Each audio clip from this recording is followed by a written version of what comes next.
Welcome to the June 26, 2018 Board of Chosen Freeholders meeting. We're going to start off with our conference agenda. Can we have a roll call, please? Freeholders Apter, Bartlett, here. Best, Duffy, Rapport, here. Deputy Director James, Director Lazare. Here. We're going to start off with our administrator's report and Matt. Thank you, Director. We're going to start with by bringing up Janice DeZahn, our Director of the Passaic County Housing Agency, with Victor Cirillo of the New Jersey chapter of the National Association of Housing Redevelopment to present some scholarships. Janice? Thank you so much, Freeholders, for having us. I'm pleased to announce we're going to give out some scholarships tonight to Passaic County residents. They're coming from the New Jersey Narrow Board, which is the New Jersey chapter of the Association of Housing and Redevelopment Officials. And we're lucky to have the president of the chapter here tonight, Mr. Cirillo, to say a few words. Thank you, Janice, and thank you for having us, Freeholder Board and County Council. Thank you. We are here representing New Jersey Narrow. It's a trader association that represents all the housing authorities in the state of New Jersey. We're part of a national chapter. We represent over 100 agencies throughout the state. And part of our mission is to try to invest on some of our clients and some of our residents. And I'll tell you, in Janice DeZahn, we have a big advocate for scholarship money to come back to Passaic County. So Janice this year was able to secure 2 additional scholarships, right, for the Passaic County Agency. Narrow has extended $110,000 over the last 5 years of scholarship money. And this year we are looking to extend an additional $3,000 for a 4-year period. Oh, thank you very much. To the recipients tonight. So again, it's our pleasure to be here. Janice, thank you for your hard work. She's not only a member of New Jersey Narrow, but she's also a part of our executive committee and our scholarship chair. So it doesn't hurt to have the scholarship chair be also an advocate of the organization. So thank you very much, Janice. How would you like to proceed? Thank you, Victor. I'd like to call up the first recipient, Dajay Brown Range. Come on up, Dajay. Say a few words about you. Dajay just graduated from Manchester High School on Wednesday, right? Last Wednesday. And she had a 3.24 GPA. She was on the National Society of High School Scholars. She was 4 years on the honor roll. And while she was maintaining those grades, she was on the cheerleading team. She was captain senior year. Softball, track she participated in, and choir. And she worked at ShopRite, one of my favorite stores. She said in her application to the scholarship committee that so many people doubted her, it made her want to push herself. And she's the first female to graduate high school in her family in 4 generations. So I think she did push herself, and she pushed herself well. Congratulations.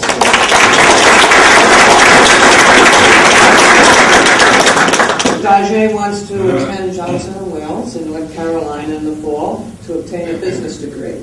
And we have a little check for you. It's right, it's not little. She's going to receive $8,000 for the next 4 years, $2,000 a year. That's not good. I'll remake the check out. Oh, we're going to. Mom, you want to come up? Take a picture?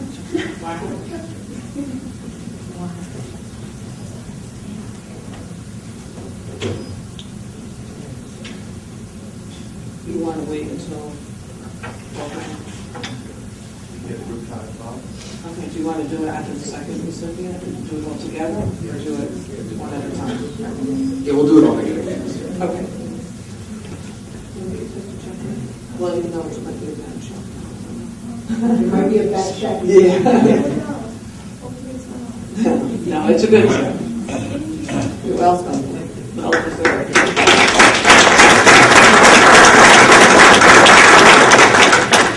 The second recipient is Adrian Villanueva. Come on up, Adrian. How are you? Hi. Adrian is one of our family self-sufficiency participants. In her spare time, she's a counselor at Patterson Counseling Center. She's a volunteer at church and a licensed minister. She's a single parent, and she said in her application that she wanted to set a good example.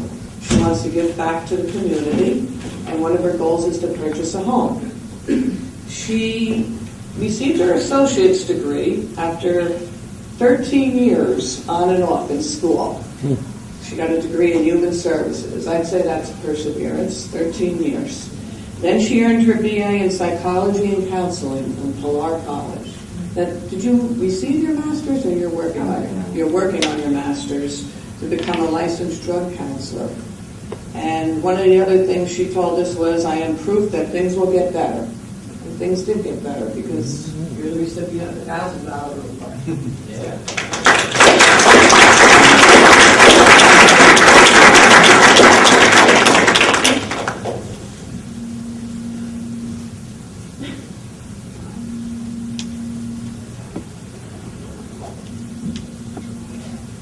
Would you like to say a few words? And Tajay, would you like to say a few words?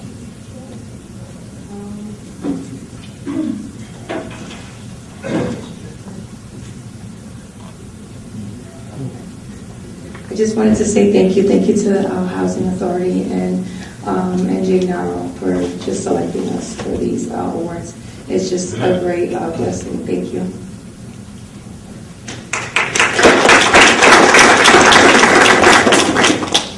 I'd like to say thank you to the freeholders, to the Housing Authority.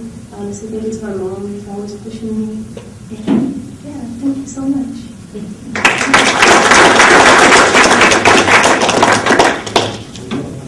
Picture.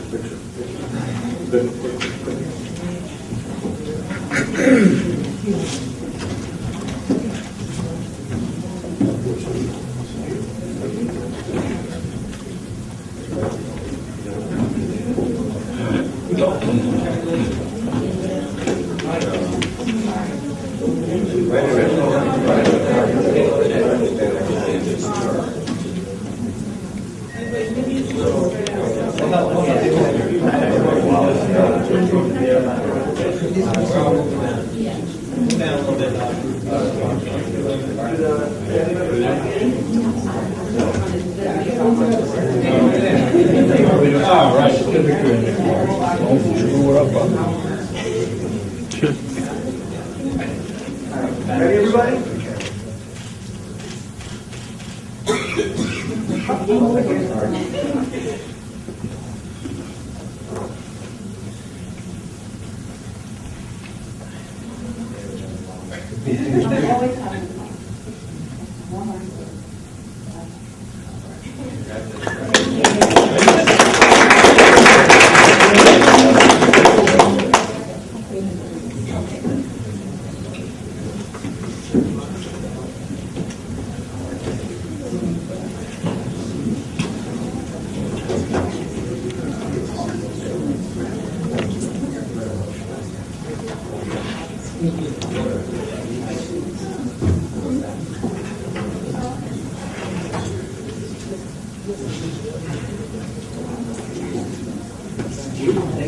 Director, next we have Freeholder Lepore, who go to the dais to present a proclamation to one of our longtime employees in the finance department for retiring, Laverne. Laverne, you want to come up? Freeholder Lepore.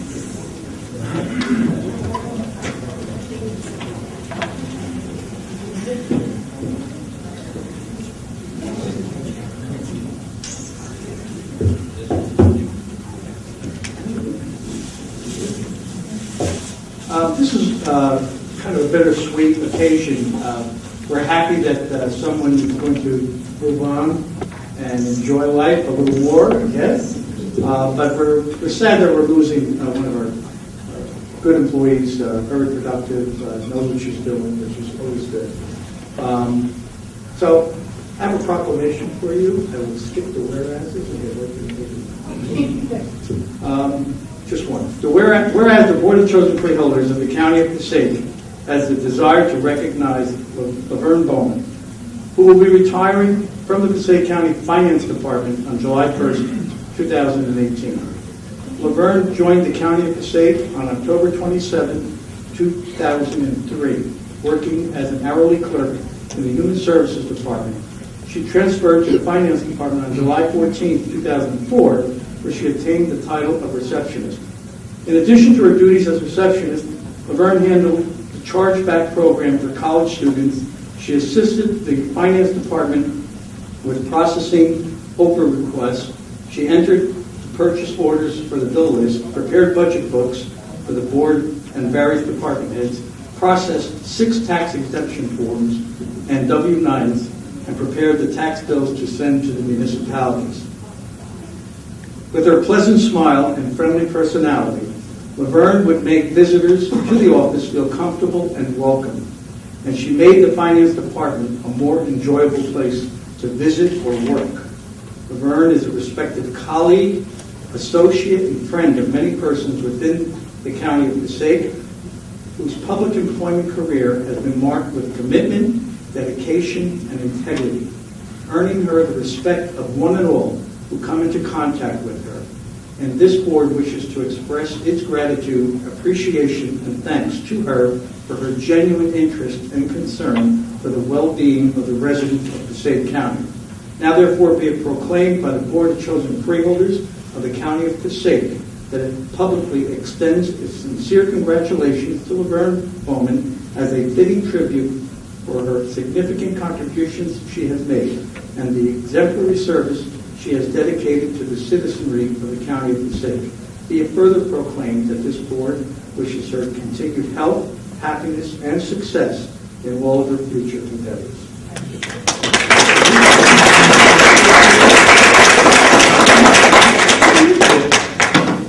I'm not that great at public speaking, but I do have to say, in the absence of my county administrator, Mr. Denver, thank you for giving me the opportunity to work with the county, and thank you to the Freeholders Board.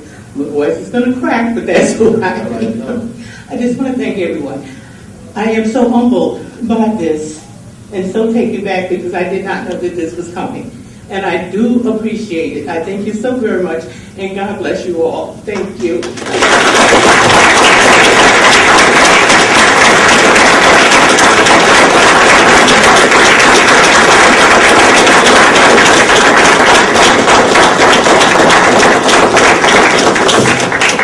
Laverne, you want to come up and take a picture?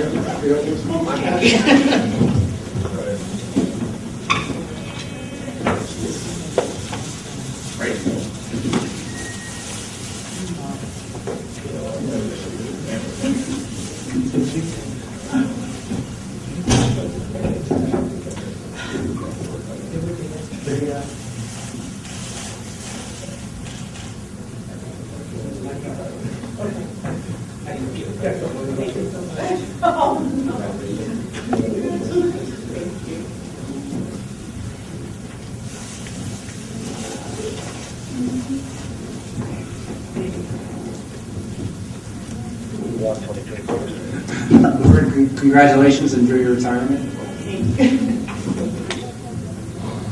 Director, next I'll ask Freeholder Bartlett to go to the dais to present a proclamation to Sarah Elmakib of the Rutgers Cooperative Extension, who is a recipient of the Outreach Excellence Award at the 25th Annual Celebration of Excellence from Rutgers University of Environmental Intelligence.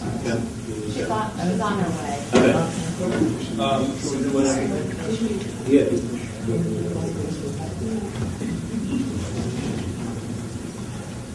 Yeah, we'll move on. We'll do it once you get to it. All right, we're going to go a little out of order and call up Luca Mana, the Executive Director of Pals Plus, who has a presentation for the freeholders. Who can just sit right here.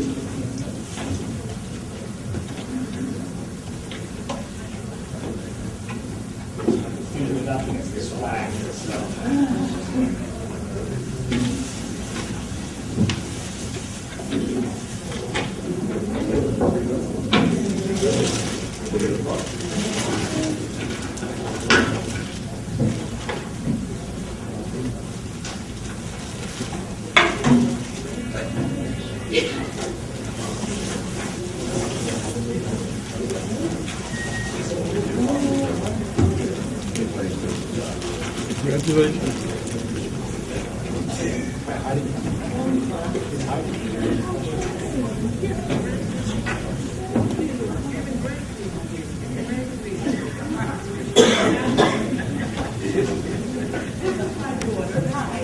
Director, let the record show that my library director and attendants, I have my button on.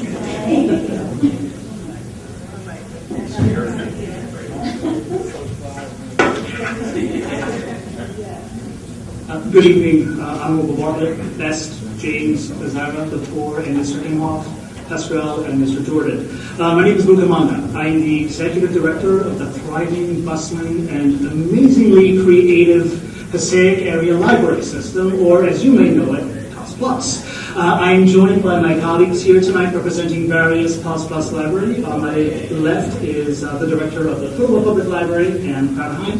On my right is the Director of the Woodland Park Public Library, Linda Hoffman. And to my other right is the branch manager of the Allwood branch of the Clifton Public Library, Barbara Illia. Thank you for having us here tonight and allowing me to speak of the wonderful summer initiative we have just launched and of how PAS Plus is serving its communities. Our tagline, the PAS Plus tagline, is Libraries Connecting Communities. And we strive to make that true throughout the year, particularly during the summer, which is a great time to engage patrons who are looking for something to do. So last year, PAS Plus held the Great Library Road Trip Contest, which encouraged members of our communities to visit all past PAS Plus libraries and discover the local historical landmarks and magnificent parks that are right in our backyard. The contest was an overwhelming success, with accounting for more than 1,500 visits to libraries and landmarks during 10 weeks. As you know, every library is the heart of its community, and we took great pride in not only highlighting our libraries, but connecting people with the important landmarks, buildings, parks, and iconic venues that make each town so special. By visiting our local landmarks, people came to appreciate the rich history of Passaic County. So building on that success, this summer we are again holding a great library tour contest because people never really stop looking for something to do in the summer.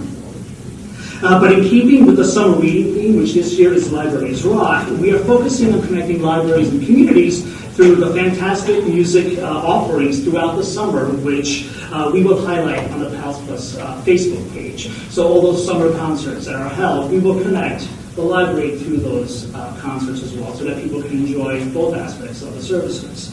I invite you all to participate. I know you were just given a map or a ticket, and I'll be happy to serve as your guide. Or you can go alone to meet your constituents. You can go with your family and friends. But I do hope you go and visit the PAS Plus libraries and see for yourself all that our libraries have to offer.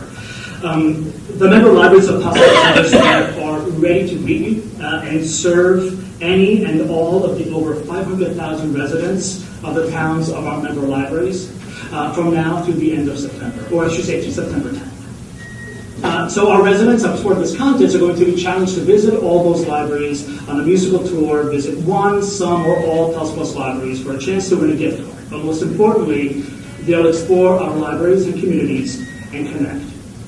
I'm really proud, I'm so very proud of everything that our libraries accomplish every day, and I want to share some numbers with you so that you can see some perspective and all that's done. Last year, the 27 locations in PAS Plus were open for almost 61,000 hours. So, are people still using the library? That's a question I get a lot. Our residents certainly are, and in big numbers. Almost 2 million visits in 2017. That's an average of 32 visits per hour. That's a great number.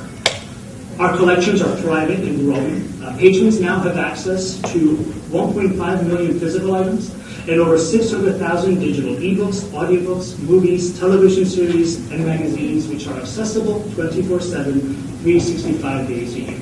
With the digital collections, you don't have to. The library is accessible from your home. Last year, patrons borrowed 1.8 million items. That's more than 3 items every minute of every day. That's amazing. But they're not just stopping by. They're staying for incredibly diverse programs for all ages, including movies, concerts, lectures, yoga, story hours, family nights, and book clubs. In 2017, Pals Plus Libraries held more than 13,000 library programs, and they were attended by over 200,000 people. To me, that's astounding. As I said, our libraries are the heart of our communities.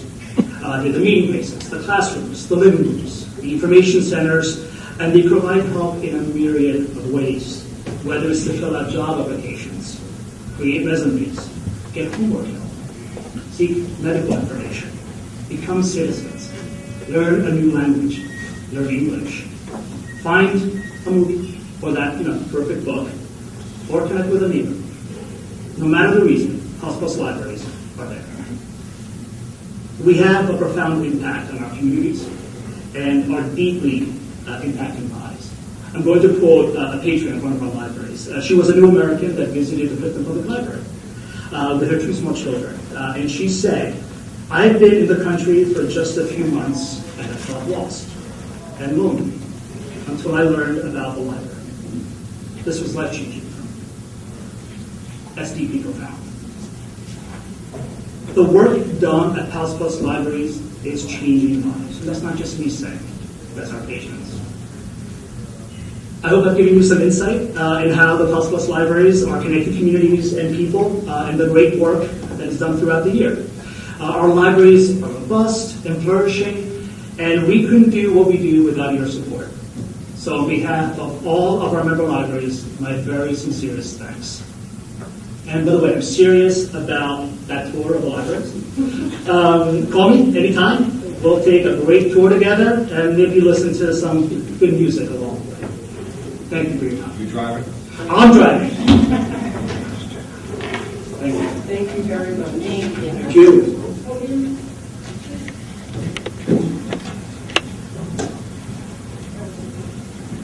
Thank you.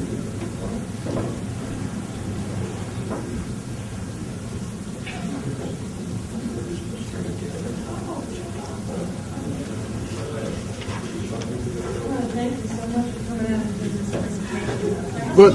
Personal experience. I was at the library a couple weeks ago. And I just found out that you can download music for free at the library. And since I don't know how to download music, they said I can come and they'll show me how to do it.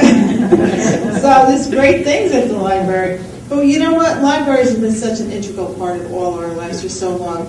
And on behalf of the entire Board of Freeholders, I mean, we understand what a great service you provide to the constituents here in Passaic County, and we embrace that because, being at the library and learning new things is part of life. And with that said, I would like to, do we have a big check? Oh. Present you with a big check of $70,000 to help finance your program and grow it, hopefully, because although it sounds like it's pretty big. But this is a real check. So you want to hold on to that. Yes, thank you. And we'd like to take a picture with you over in the middle. Thank you. I will.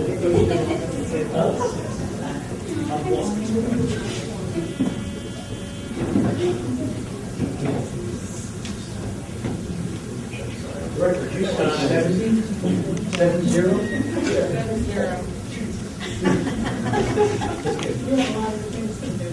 Stretch that a little bit. It's out of your account. Ready? 1, 2. Thank you. Thank you so much. Great job. Thank you so much. Oh, yeah?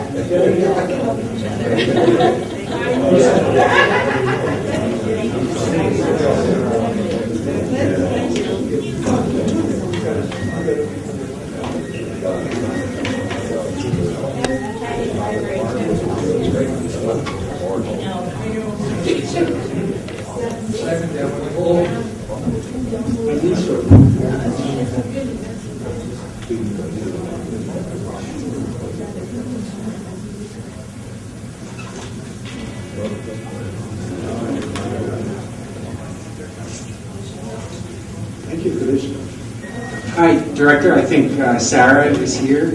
Look at that Freeholder Bartlett. Go down to the dais to present her proclamation for Outreach Excellent Award. Sarah, do you want to come up with Mary Carmen too?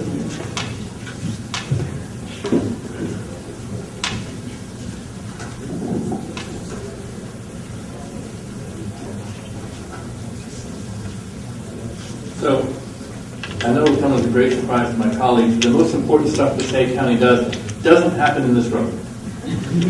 It happens out in the community. It happens where our frontline staff connect with schools, with educators, with individual residents, with families, with other institutions to make great things happen. And we've got a tremendous example of that in Sarah Nakib and her work. And without saying more about it, because I don't want to get ahead of what I'm about to read, I'll begin and read this proclamation into the record. Whereas the Board of Chosen Freeholders of the County of Passaic is aware that Sarah El Nakib, an employee of Rutgers Cooperative Extension of Passaic County, was the recipient of the 2018 Outreach Excellence Award at the 25th Annual Celebration of Excellence from the School of Environmental and Biological Sciences at the New Jersey Agricultural Experiment Station at Rutgers University, held on April 23, 2018.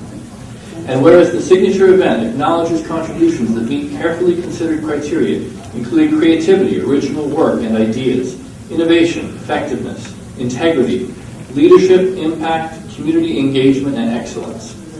And whereas Sarah Al-Nakib was presented with this award for her work with the Patterson Public Schools, a low-income district mandated to provide free breakfast and lunch to all students under the community eligibility provision of the Healthy Hunger-Free Kids Act, where implementation of this mandate had led to large amounts of food waste and extra expenses.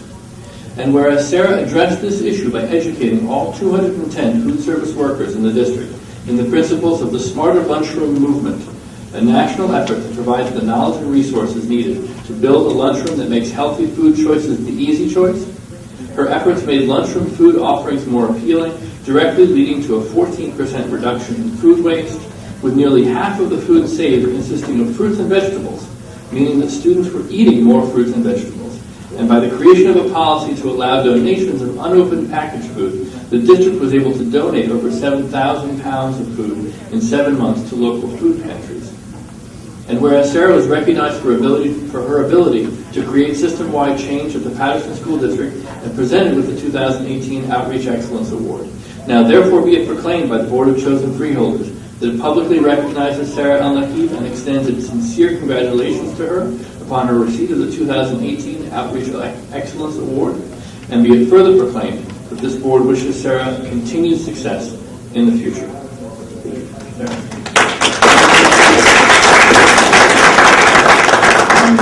Thank you so much for this honor. I'm kind of humbled by the opportunity to receive this recognition. A lot of this work that we do is really behind the scenes. Sometimes it's hard to see the effect of, but thanks to kind of Mary Carmen Kanicki's vision of what Rutgers Cooperative Extension can do for the county and the continued support of Passaic County freeholders, we're able to kind of provide the best service that we can to Passaic County residents and really make impact in their lives. So thank you.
Last but not least, we have members of the PBA Local 197 flag football team who won the 12th annual New York Giants snowball tournament this year. We're going to welcome you.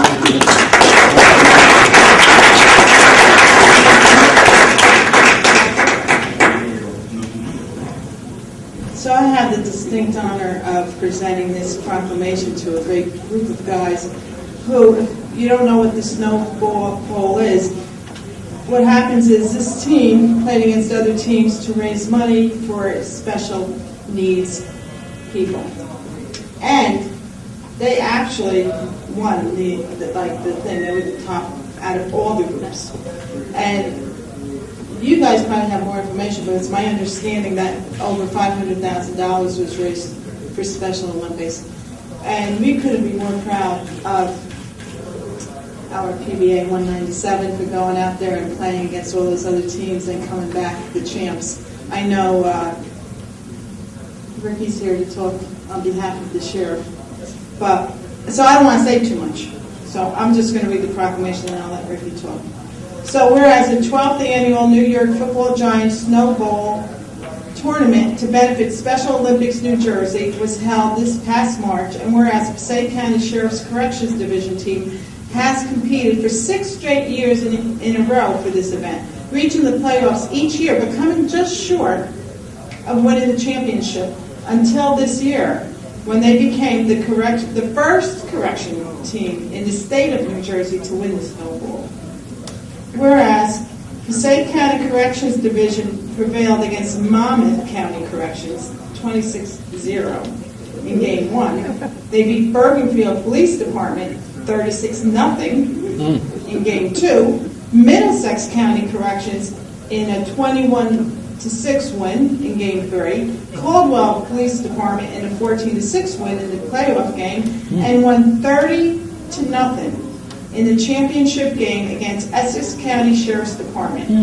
This team gave up only 2 touchdowns in 5 games. Whereas the roster of the Passaic County Corrections team included Lieutenant Luis Torres, Sergeant Dan Fontana, Sergeant Matthew Markowski, Sergeant Sean Turner, Corporal Kenny Mercado, Corporal John Cerciello, Officer Mike Leduque, Officer Joe DeRico, Officer Bryant Ogden, Officer Anthony Peluso, Officer Charlie Burgos, Officer Thomas Pop, and Anthony Gaglietti. And whereas funds raised by the members participating in the flag football game allowed for the more than 25,000 athletes of Special Olympics of New Jersey to continue to train and compete year-round, free of charge, in more than 160 competitive events throughout the state in 24 sports. And the donations are put directly into growing programs to serve those individuals with intellectual disabilities and to help them find success in life through success on the field of sport. Now therefore be it proclaimed by the Board of Chosen Freeholders of the County of Passaic that it hereby extends its sincere congratulations to the champions of the 2018 New York Giants Snow Bowl, the Passaic County Corrections Division Team, PBA 197, who participated in this fundraiser for the Special Olympics of New Jersey, and be it further resolved that this board wishes them continued success in their future endeavors. And I will turn this microphone over to Ricky. Thank you, Freeholders. Thank you so much for having us into your chambers. On behalf of the sheriff that could not make it, something personal came up. Long story short, like the proclamation says, we're very proud of this achievement. These guys and others that are not here, they're working. They're very proud of this. It's something that we do every year. We try to raise a lot of money. So if you have any extra checks next year, we'll take them. It's not an easy task. These are big other unions, and they really play hard. There's a lot of dirt and blood and marks that come out of these games, and they really play hard. Yes, sir. But they go hard. There's a lot of injuries, and so the point is that in the history of our department in the state of New Jersey, the corrections team, PPA 197, we won. And that's a great achievement, and we're very proud of this. And lastly, we're very humbled, and we appreciate Freeholder Sandy Lazara for really getting involved in this, and obviously every freeholder up here. So thanks again. We will hang this proud in our department, and we appreciate your support, and any checks next year we'll take.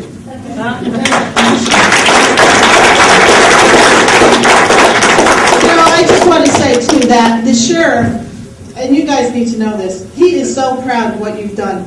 He talked to me numerous times, make sure we recognize these guys. They put themselves out there, they raise money for Special Olympics, and I know, I speak for him when I say he could not be prouder of this entire team and what you guys do. So I have actually certificates somewhere for you. Oh, you have? All right, you want to give it to him later? We'll take a picture with this? Okay, come on, guys. And I just want to say, I know Matt Markowski from when he was a little boy, and I always knew he'd grow up to be a great football player. Matt, we thank you for stepping in for the last behind the table? Matt Markowski, boy.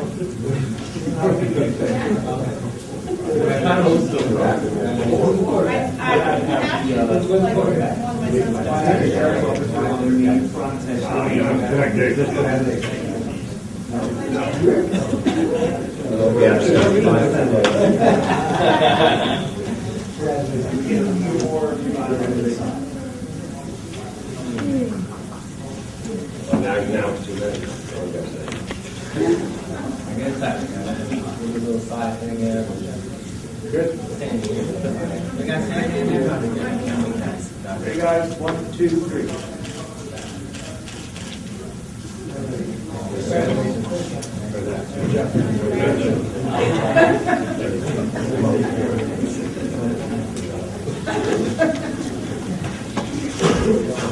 Yeah.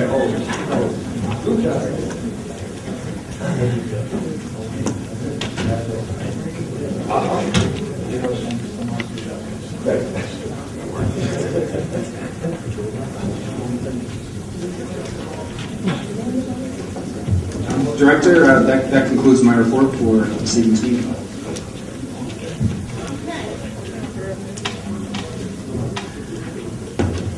Okay, we're moving on to debate, review of the agenda. Do we have any late starters or? Yes, Director, we have 2 late starters. Let's see. N50, which would be a resolution appointing Deputy County Counsel Mike Globin to the position of Passaic County Adjuster in an active capacity. That's R50. And number 2, resolution opposing, by the way, the scrivener of this was Freeholder John Bartlett, who put a lot of time and energy into this, and I think it's a very important topic which deserves a lot of consideration, in particular because of what happened today in the federal court, where the Attorney General was granted permission on behalf of the state of New Jersey to intervene on the DACA issue. This is a resolution opposing the separation of migrant children and parents and the unnecessary incarceration of migrant families, and supporting U.S. Senate Bill S-3036, the Keep Families Together Act. That's all. Do we have any need to go into executive session? We do. We'll be right back. But for purposes of discussing legal, personnel, and contractual matters. We have a motion to go into executive session. James and Andre. Freeholders, Bartlett, Best, Duffy, Lepore. Yes. Deputy Director James. Yes. Director Lazare. Yes. I'm sorry, guys, I tried.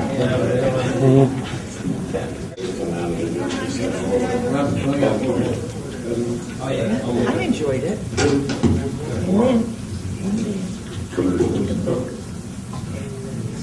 Second. That was by James. I Freeholders, Actor. Best. Yes. Lepore. Deputy Director James. Director Lazare. Yes.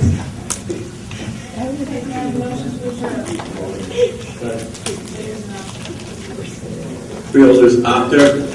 Bartlett. Best. Yes. Deputy Director James. Director Lazare. Yes. Okay, we're going to move into our regular agenda. Thanks for sharing.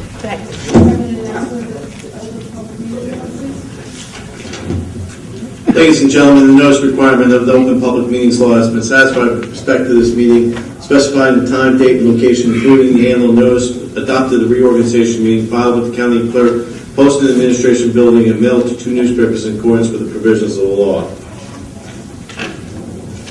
Roll call. Freeholders, Actor. Bartlett. Here. Best. Here. Lepore. Deputy Director James. Director Lazare. Here.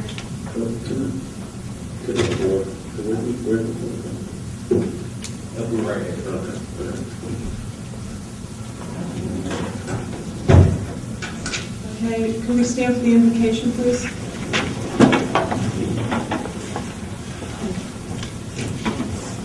O God, who provides for thy people by thy power and rules over them in love, be gracious enough to bless thy servants, our freeholders, in this county of Passaic, that thy people may dwell in peace and safety through our Lord. Amen. Pledge allegiance to the flag of the United States of America and to the republic for which it stands, one nation, under God, indivisible, with liberty and justice for all. Can we just have a moment of silence for the men and women who have died while serving in the United States Armed Forces?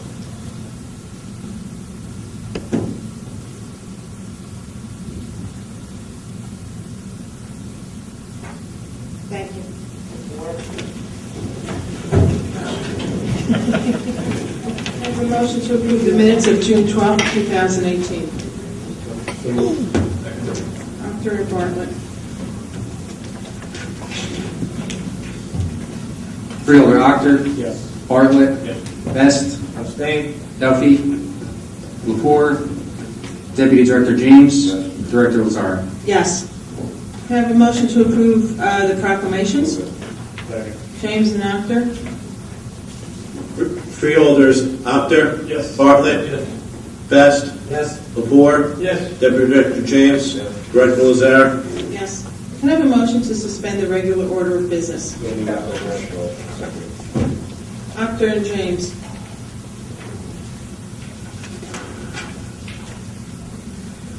Freeholders, Actor. Yes. Bartlett. Yes. Best. Yes. Lepore. Yes. Deputy Director James. Yes. Director Lazare. Yes. Okay, you want me to read it? Capital Ordinance 2018-04 is a capital ordinance of the County of Passaic, New Jersey, authorizing the acquisition of real property known as Victoria Square property, 2267 Patterson Hamburg Turnpike in Wayne, New Jersey, also known as Block 3510, Lot 157, and appropriating $580,000 from general capital fund balance of the county. Point of order, directly, 05 it says on here, it's different, so 05. I apologize. Where it is Capital Ordinance 2018, 04 or 5. It's 5.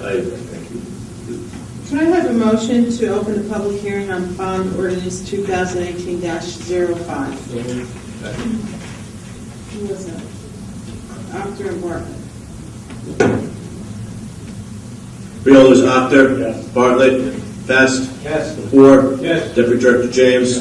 Director Lazare. Yes. Does anyone present desire to be heard on bond ordinance 2018-05? Seeing no one, can I have a motion to close the public hearing on bond ordinance 2018-05? Actor and Bartlett.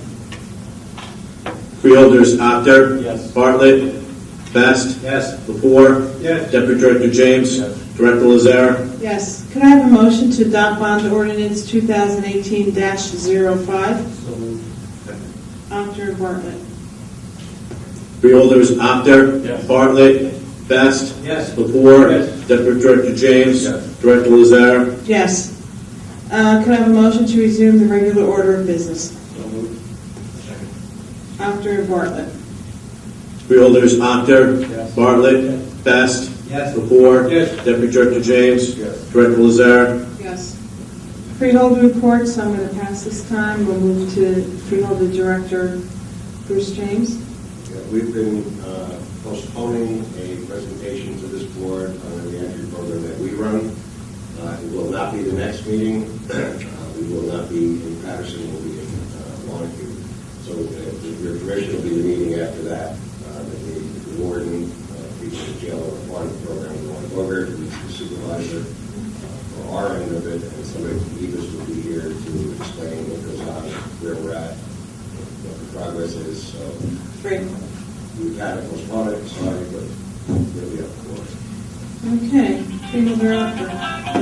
Well, thank you, Director. I just want to, first of all, I want to congratulate all the recent high school graduates of PCTI and all other high school graduates throughout the county. We're very proud of them and wish them the best of luck in the future. Though I did want to say that I am very disappointed as a public official, as a citizen of this country, in the Supreme Court's decision this morning to uphold the travel ban that the Trump administration put forth in its, I think, third or fourth iteration. It's unfortunate the Supreme Court has decided to enshrine discrimination into our public laws, and I'm grateful to Freeholder Bartlett and the fact that we have a resolution speaking out against the separation of families at the border. It's a disgusting policy, and even though it's been overturned, there are already families that are separated, and they have no process to now reunite them, let alone to incarcerate them together in a way that is humane and befitting the way that human beings should be treated in our country. So I just simply wanted to say that it's very disappointing that we are under a federal administration that seeks to divide people, seeks to tear families apart, and to pit each other against each other, or pit one another against each other. And I want to say again that I'm grateful to be on the Freeholder Board in a county where whatever differences we may have, partisan or otherwise, we try to work together and we don't try to tear each other apart. So thank you. Freeholder Bartlett. Thank you very much, Director. I want to take a few moments and talk about N51, which we added to the agenda for the meeting, and about the concerns and the times that we're living in. Tender Years Detention Center is now a phrase that we use in this country. Tender Years Detention Center. Let that sink in. In April, the current presidential administration implemented a policy of separating children and parents entering this country at the border. And for those of you here who have children or who maybe had young children a while back, you can remember and think about that feeling when you lost track of where they were at the mall or the store or Chuck E. Cheese or wherever, and that sensation that gripped your chest when you weren't sure for even a moment where your son or daughter was. But a few minutes later, you find your child, maybe hug him or her extra tight, things were okay. But imagine not being reunited. Imagine that feeling gripping your chest for weeks or for months. Imagine the fear that children experience, whether they're separated somewhere near where they entered this country, or whether, like many, they're handcuffed and put on commercial airplane flights and brought to places like New York City and held there without their parents, without information about their parents. There's one whistleblower account that was in yesterday's news describing what would happen when a young child in detention would become upset. Staff were not allowed to comfort them. They were allowed to say to them, "Would you like to talk to a case manager?" You've got a crying 4 or 5 or 6-year-old in front of you, and you are supposed to say, "Would you like to talk to a case manager?" The administration's policy is gratuitously inhumane and cruel. What's more, it's unnecessary. The separation of children from parents at the border is unprecedented.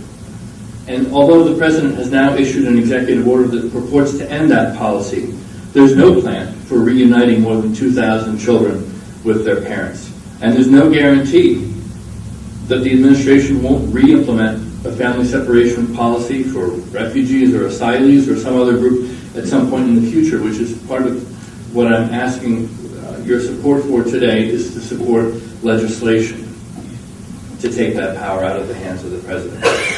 What's more, the President is replacing family separation with family incarceration. And this, as a blanket policy, is also unprecedented. And it's unnecessarily costly. Until last year, a pilot program of ICE, the Immigration and Customs Enforcement Service, a pilot program called Family Case Management, which was discontinued by the Trump administration in 2017, allowed asylum applicants and their children to live in the community while awaiting their immigration proceedings. That program had a 99.6% appearance rate, and it cost the American taxpayer about $36 per day per family. The incarceration that the President is proposing is projected to cost the American taxpayer as much as $775 per day per family. So in addition to being wanton and cruel, it is bad budgeting. The Washington Post on its banner each morning has the phrase, "Democracy dies in darkness." And Nobel laureate, writer, and scholar Elie Wiesel has reminded us that silence protects the tormentor and not the tormented. I'm grateful to be on a board that is ready and willing, when the times call for it, to shine light on injustice. It has broken our silence before on issues like this. And I just want to take a moment to read not the entire resolution, but enough of it so that my colleagues and everyone watching can understand what it is we're going to be voting on today.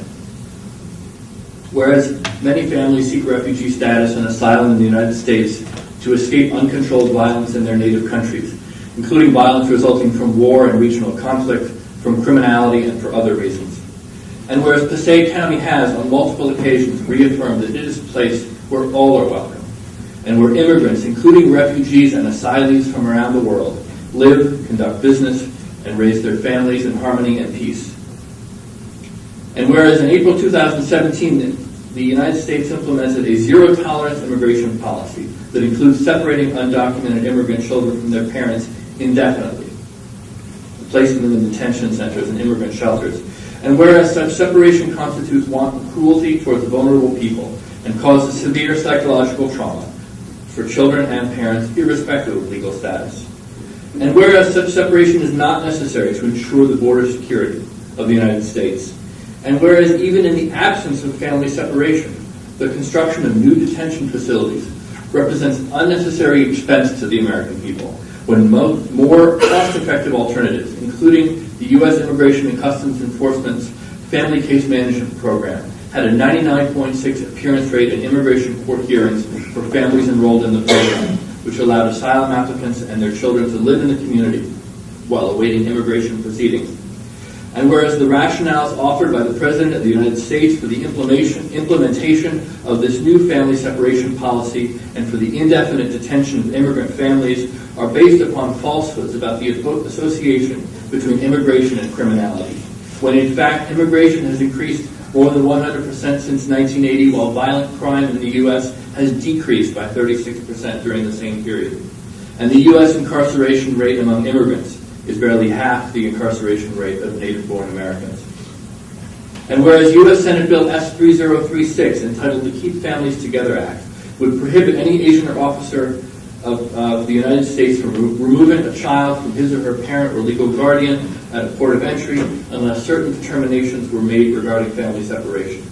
And whereas there's bipartisan support for that piece of legislation, including support from religious groups, such as the U.S. Conference of Catholic Bishops, the Presbyterian Church USA, the Union of Reformed Judaism, the Islamic Society of America, and numerous secular human rights groups.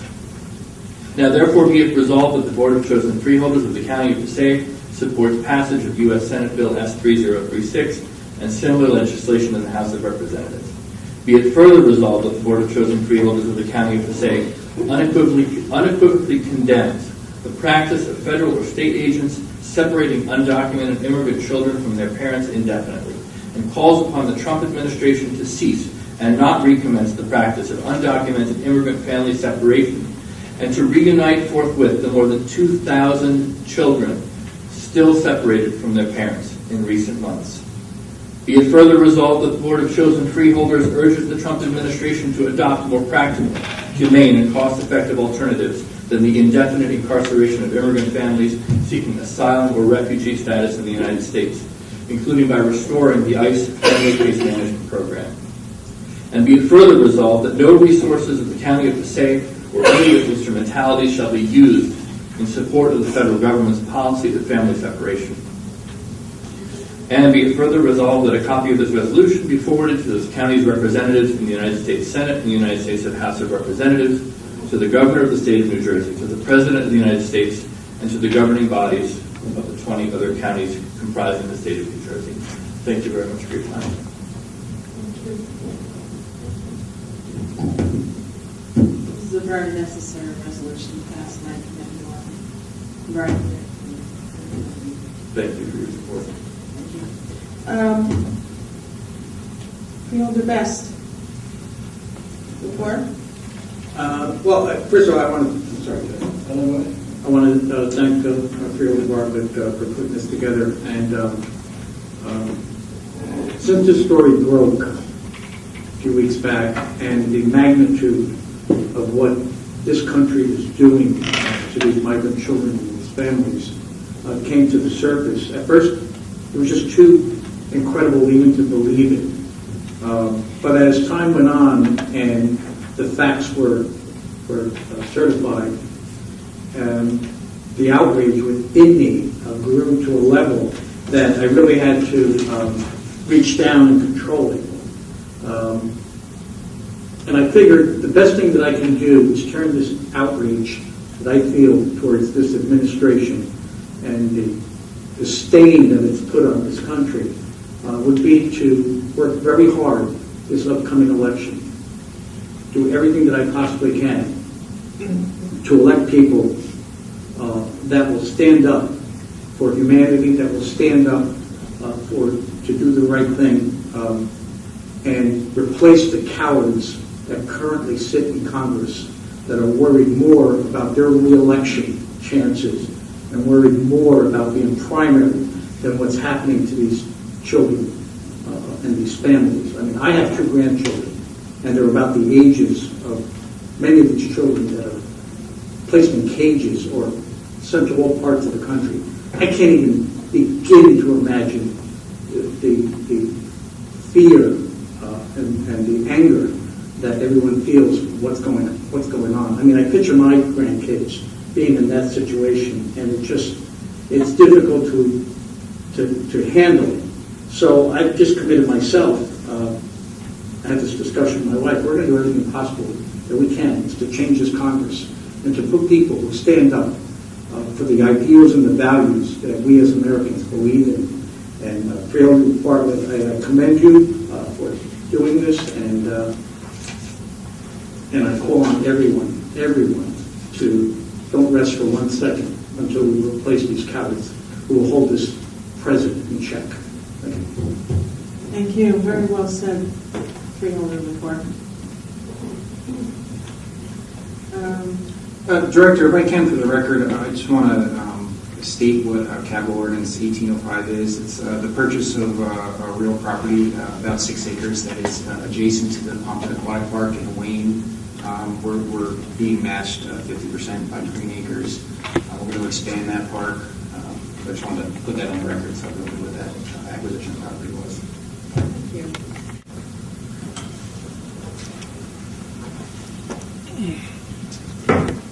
Carol Markison, Colfax Road, Wayne, New Jersey. I'm here tonight to discuss the April 2018 engineer's report on the centerline rumble strips for Colfax Road. Because of time limits, I'm going to talk about the police reports on page 1. Citing the federal government, the report states, rumble strips are designed to address crashes caused by distracted, drowsy, or otherwise inattentive drivers who drift from their lane. It also says, our research has revealed that there were 8 centerline crossover crashes on Colfax from 2004 to 2016, and it lists 8 police report numbers, concluding that these are exactly the type of accidents that the centerline rumble strips are intended to prevent. The problem is that that's not true. When you look at each accident, most crashes cited are ones that where centerline rumble strips would not have prevented. Let me give you several examples. Report 2016057001 is an accident that occurred at the intersection of Gorge and Colfax. The crash description states that as the vehicle turned off of Gorge onto Colfax, it turned wide, causing it to hit a car in the opposite lane. Intersection crashes are not the type of crashes that rumble strips are designed to prevent. Also, there are no rumble strips at the intersection of Gorge and Colfax, so the rumble strips wouldn't have prevented it anyway. Report 213-009-081 details another crash that wouldn't have been prevented by centerline rumble strips. The police officer writes, I observed marks on the roadway indicating that the driver lost control of the vehicle. It appeared as though the vehicle was originally traveling west on Colfax, spun, and crashed. The officer's diagram of the crash clearly shows a car losing control at the curb with the rear of the vehicle spinning away from the center line, causing the car to turn 180 degrees in the opposite lane. That's not a crash that centerline rumble strips are designed to prevent or would prevent. So again, this crash doesn't support keeping rumble strips on Colfax Road. Report 201-303-4623 refers to an accident that occurred because of slippery, icy road conditions. Centerline rumble strips are not designed to prevent crashes caused by icy road conditions. So this crash also doesn't support rumble strips on Colfax Road. We know firsthand that rumble strips don't stop crashes on icy conditions. Several residents warned you that water runoff problems on Colfax would create a dangerous condition of ice buildup, which could potentially lead to crashes. And that's exactly what happened on February 8, 2018, after you installed the rumble strips. We brought the freeholders pictures of that crash scene, which showed ice all along the centerline rumble strip. That driver crossed the rumble strips that you put down twice, and the rumble strips did nothing to stop it. Of the 8 accidents cited in the engineer report, only 4 were available through Oprah. Of the 4, 3 have been discredited as a valid basis for retaining rumble strips. As I've shown, if facts can't be analyzed on the other 4, no reasonable person can assign any weight to those missing 4 reports. The crash history is underwhelming and statistically insignificant, and any decision to retain rumble strips based upon the engineering report simply lacks good sense. I will be coming before you again to address concerns with other parts of the report. My hope is that you'll keep an open mind, because the engineering report should in no way be viewed as the be-all and end-all. Each time I will show you that the report does not provide you with significant reasons to retain the rumble strips on Colfax Road. Thank you.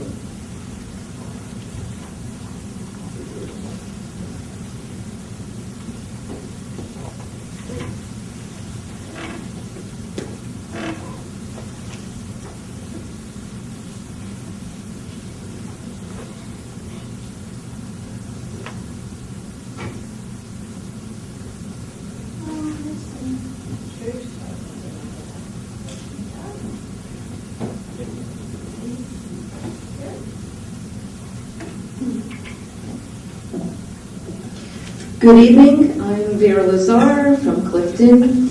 I'm here this evening because I'd like to follow up on a previous inquiry regarding the status of the restoration of the shoreline area at Barber's Pond.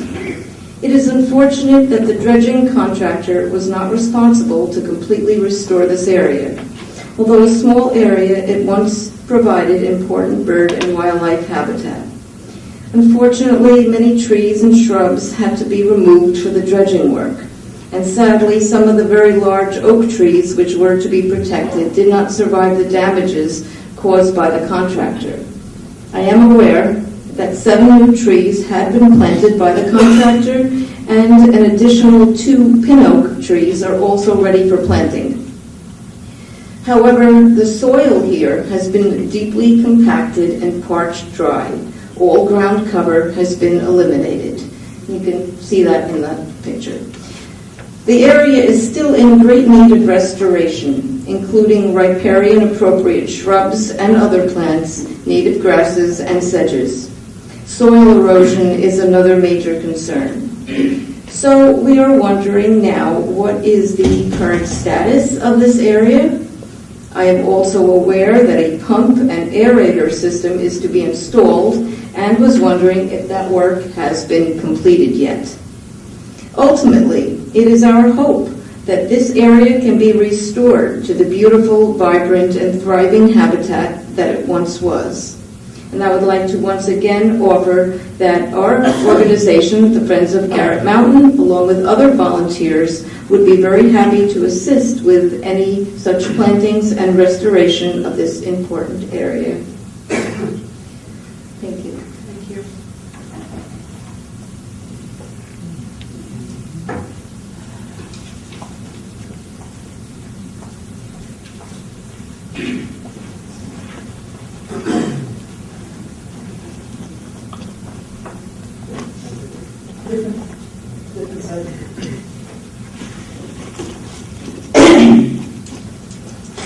Hi, Ann Schnackenberg, 268 Washington Ave, Clifton, New Jersey. First of all, I just want to thank you for standing up for the welfare of our children. It's very important. And I'd also like to go into this. For months now, we've been campaigning to win over your hearts and minds with the hope that you will rule in favor of protecting nature and the last remnants of nature that we have left in Lower Passaic County, such as Rifle Camp Park. I'm not sure if we've managed to turn you into tree lovers, but we're glad that you appear to be hearing us, and we are hopefully working with you to get an understanding of the importance of nature to the public's health and to our children's future. We're glad to see that you will be holding a public input meeting on the proposed Phase 1 improvements of Rifle Camp Park. To date, we've only seen concept plans from April, and we're aware they may change or be updated.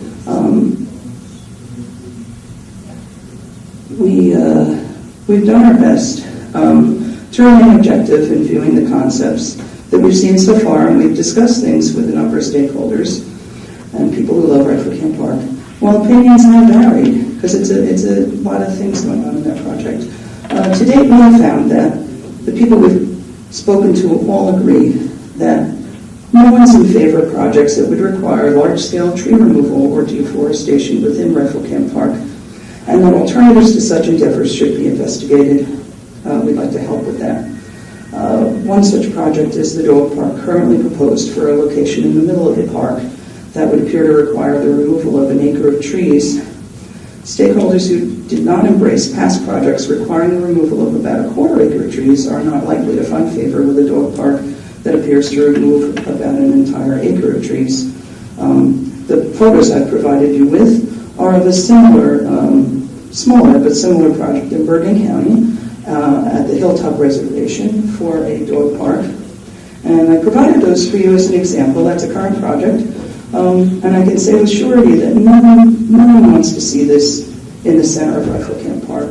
So we're hoping that you'll work with us and realize that nature is important. Nature in our parks is important. It's important for the public's health. Plans that do not protect nature are not in the public's best interest, and please make wise decisions as we move forward that will protect the natural areas that we have left at Rifle Camp Park and in Lower Passaic County. Thank you.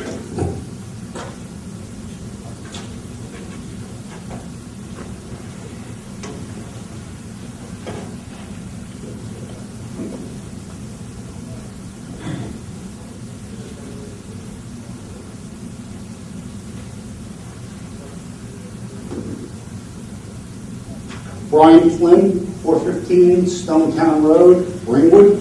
Just came down tonight to talk about the beautiful new bridge that we have on Westbrook Road. Awesome job. It's finally getting completed.